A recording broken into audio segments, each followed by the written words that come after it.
Hello everyone, कैसे हैं आप सब। एक बार पुनः शिव कोचिंग क्लासेस पर स्वागत है। उम्मीद करता हूं आप सब अच्छे होंगे, मस्त होंगे, बेहतर होंगे, आपकी पढ़ाई बेहतर चल रही होगी।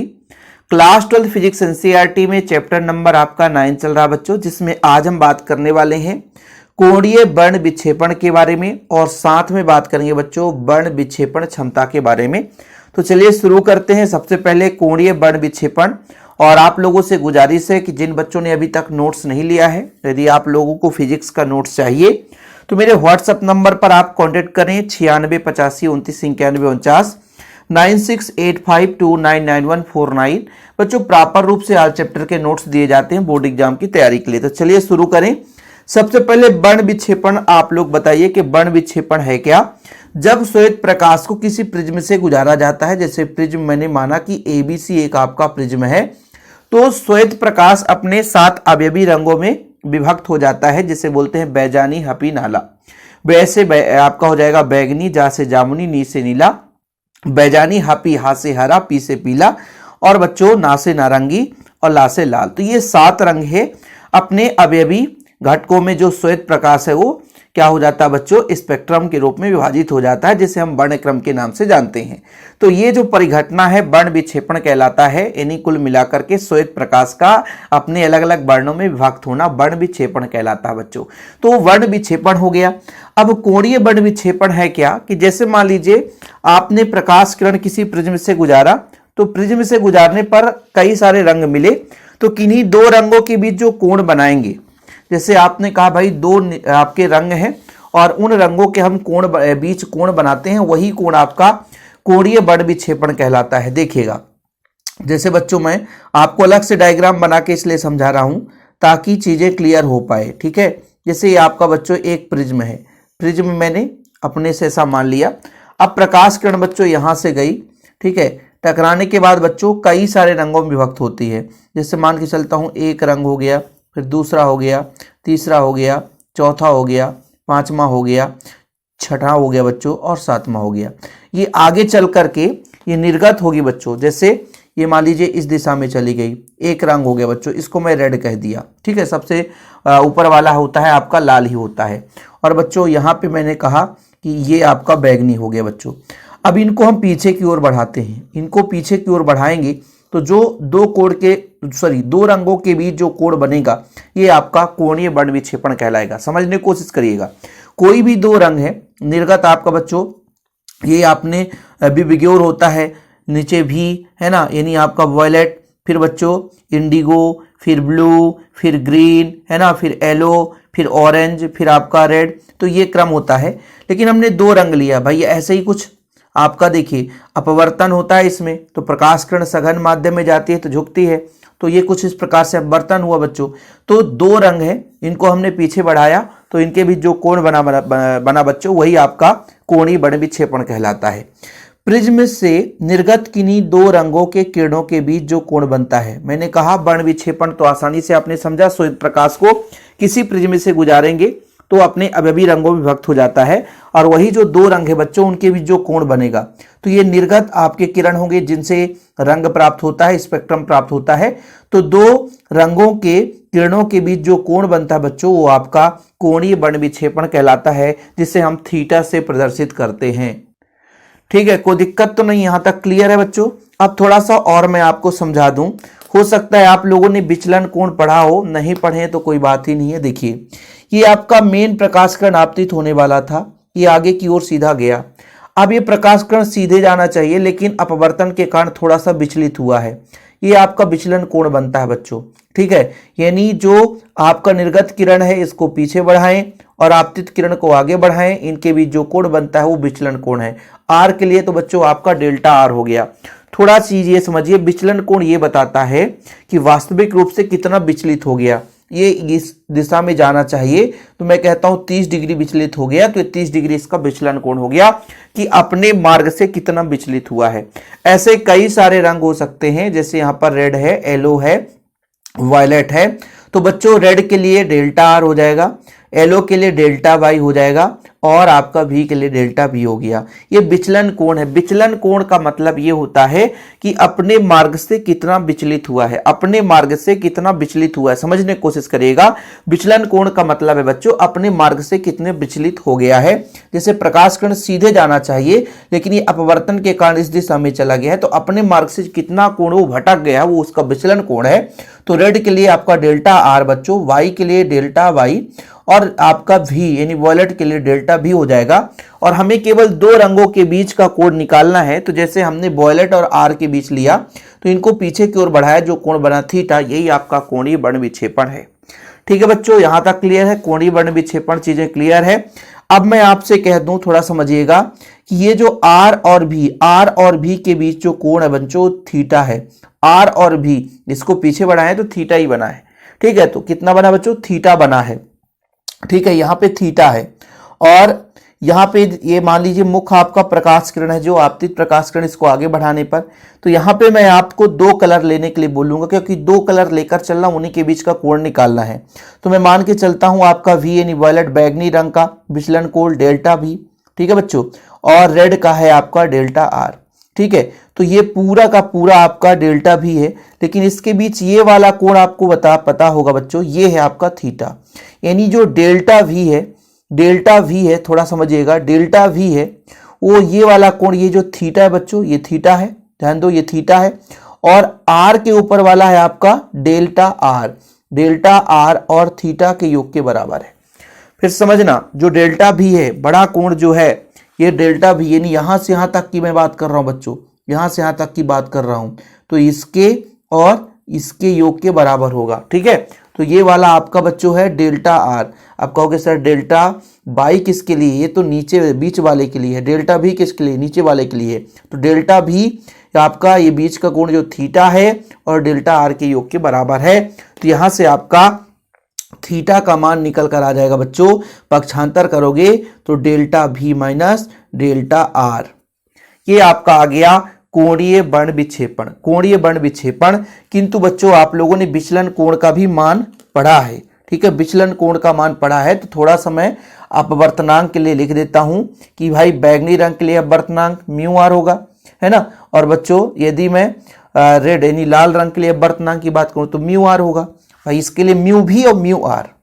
ठीक है, बैगनी रंग के लिए म्यू भी होगा बैगनी रंग के लिए, और लाल रंग के लिए म्यू आर होगा। तो विचलन कोण कोई बताएगा? विचलन कोण का मैंने सूत्र प्रूफ कराया है कि विचलन कोण बराबर होता है म्यू माइनस 1 इंटू ए। तो बच्चों आपका यदि मैं भी के लिए बात करूंगा तो म्यू भी माइनस 1, बाकी प्रिज्म का कोण वही है। और यदि मैं आर के लिए बात करूंगा तो म्यू आर माइनस 1 ए। तो यहां पर बच्चों मैं लिख सकता हूं किंतु विचलन कोण से, किंतु विचलन कोण से, विचलन कोण से, किंतु विचलन कोण से, विचलन कोण से, विचलन कोण क्या है?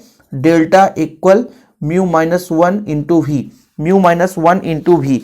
अब बच्चों आप लोग यहां पे थोड़ा सा लाल रंग के लिए निकाल लो, लाल रंग के लिए, लाल रंग के लिए, लाल रंग के लिए बच्चों तो आपका ये हो जाएगा म्यू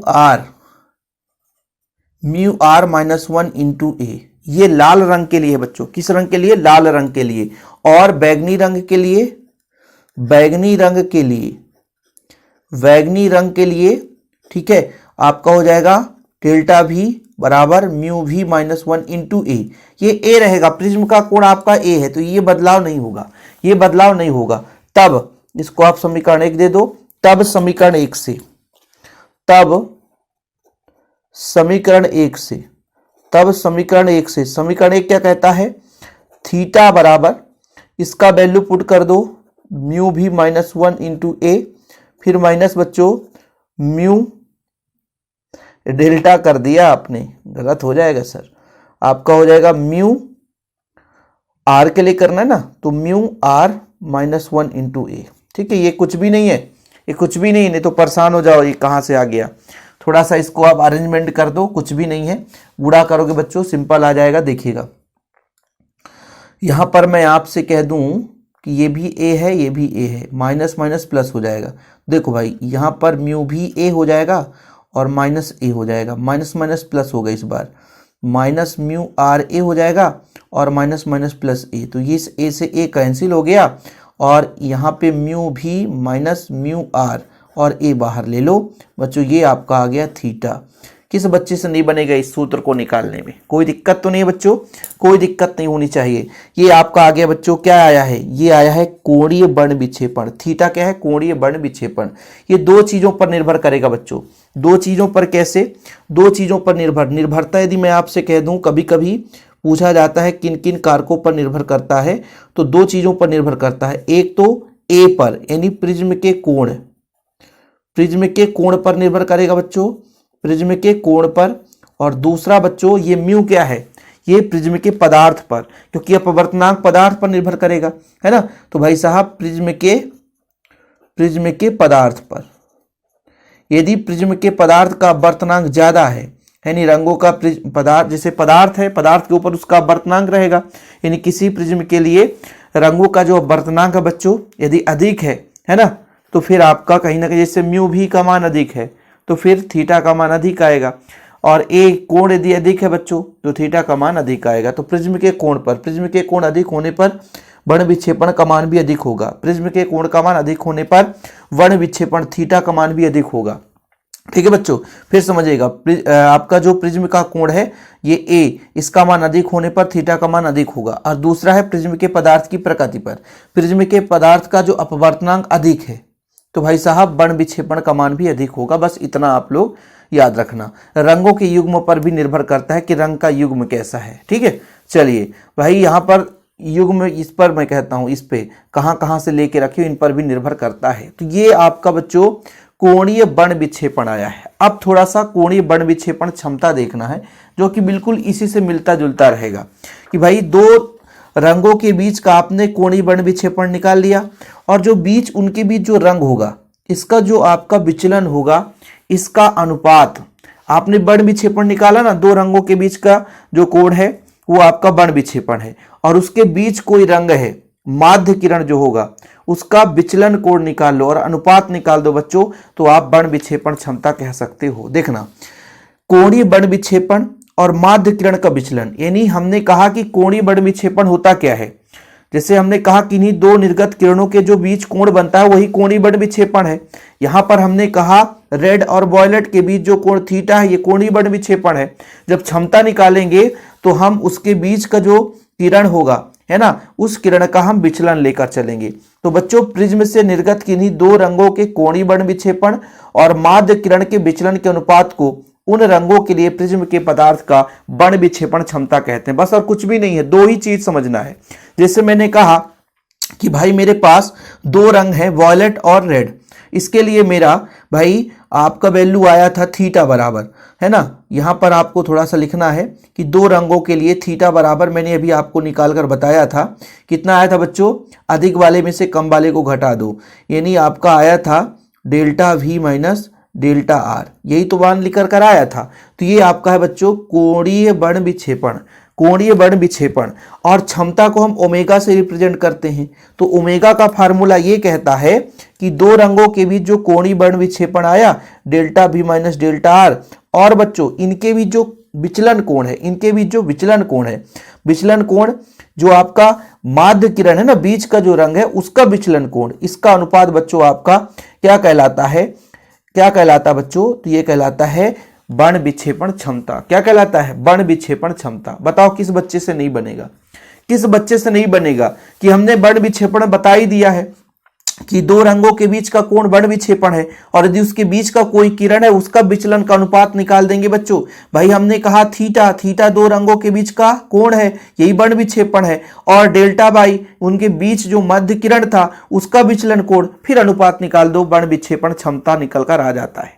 और मैं आप लोगों से बार बार कहता हूं कि बच्चों जिन बच्चों ने नोट्स नहीं ले तो नोट्स जरूर ले लें, नहीं तो बाद में आप कहोगे सर नोट्स कहां से मिलता है, हमको समझ में नहीं आता है। अब देखिएगा बच्चों, प्रिज्म के विचलन कोण से, प्रिज्म के विचलन कोण के विचलन कोण, विचलन कोण, विचलन कोण से, विचलन कोण क्या कहता है, डेल्टा बराबर होता है म्यू माइनस 1 इंटू ए, यही होता है बच्चों।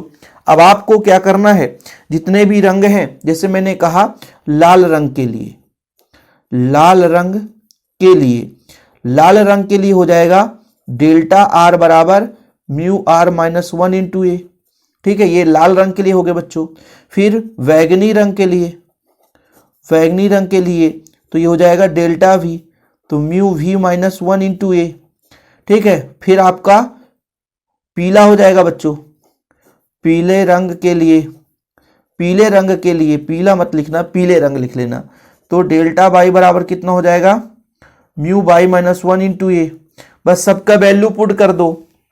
ओमेगा बराबर यूं आसानी से आप निकाल सकते हो, कितना है आपका डेल्टा भी माइनस डेल्टा आर, इसका तो मान आपने पहले भी निकाला है, लेकिन कोई बात नहीं sir, mu R minus 1, mu R नहीं यार, म्यू भी है ना। ठीक है सर, म्यू भी माइनस 1 इंटू ए, फिर माइनस करके mu R minus 1 into A divide by बच्चों आपका mu by minus 1 into A. अब सब में ए कॉमन आ जाएगा, तो ए को मार दो गोली, खत्म, ऊपर भी ए नीचे भी ए खत्म, तो यहां पर बचेगा आपका म्यू वी माइनस 1, फिर माइनस गुणा हो जाएगा म्यू आर प्लस 1 बटा में बच्चों आपका म्यू वाई माइनस 1। अब ये एक से एक कट जाएगा बच्चों, तो ओमेगा बराबर आ जाएगा म्यू भी माइनस म्यू आर बटा म्यू वाई माइनस 1। ये लो भाई, यही आपका आ गया है, क्या आ गया, वर्ण विक्षेपण क्षमता। क्या आ गया बच्चों, वर्ण विक्षेपण क्षमता। मैंने प्रूफ भी करा दिया। बस आप लोगों से गुजारिश ये रहता है कि आप लोग चैनल पे पहली बार आए थे, चैनल को सब्सक्राइब कर लें, और ये सारा चीज नोट्स में भाई लेवल रहता है, आपको भटकने की जरूरत नहीं है। हाँ भाई साहब, जो पहली बार आए हैं उनको कॉन्टैक्ट नंबर नहीं पता रहता, इसलिए स्टार्टिंग में दे देता हूँ 96 85 29 91 49, क्योंकि प्रॉपर तैयारी करना है ना, तो प्रॉपर नोट्स आपके पास होना चाहिए। ओके बच्चों, तो जिन बच्चों को नोट्स लेना है कॉन्टैक्ट जरूर करें। फिलहाल अभी के लिए इतना ही। जय हिंद, वंदे मातरम।